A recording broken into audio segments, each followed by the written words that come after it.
Qu'il veut en dire plus? Est-ce qu'il est coincé? Interview très claire où Didier Deschamps a dit que tout ce qu'on disait sur Noël Le Graët c'était des racontards, qu'il n'y aurait jamais rien, que l'audit serait vide. Il l'a soutenu. Moi, je suis désolé. Les résultats et le fait qu'il brille à la tête de l'équipe de France, à un moment, ça ne peut plus le couvrir. Il a même admis aujourd'hui, sans vouloir parler, d'ailleurs, c'est très bizarre qu'il n'ait pas voulu parler. Il a admis une rivalité avec Zidane.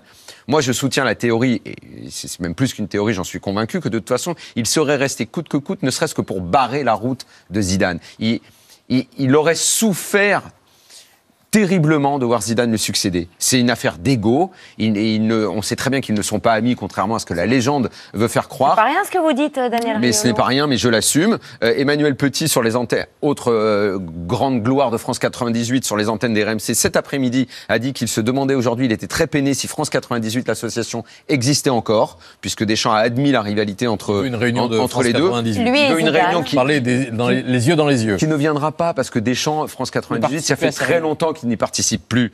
Et on sait qu'il y a énormément d'inimitié. On continue à faire croire à cette légende de France Faudra bien que quelqu'un lui 98. succède à Didier Deschamps. Mais ce Zinedine sera pas Zidane. Bah ouais. Mais oui, parce qu'aujourd'hui, le COMEX a validé la prolongation de 4 ans.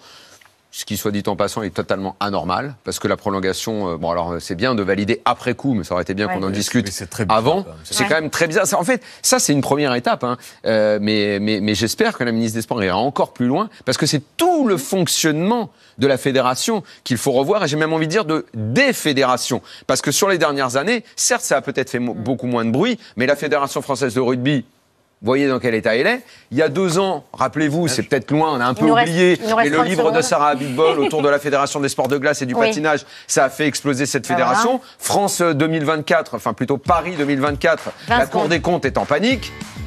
Le sport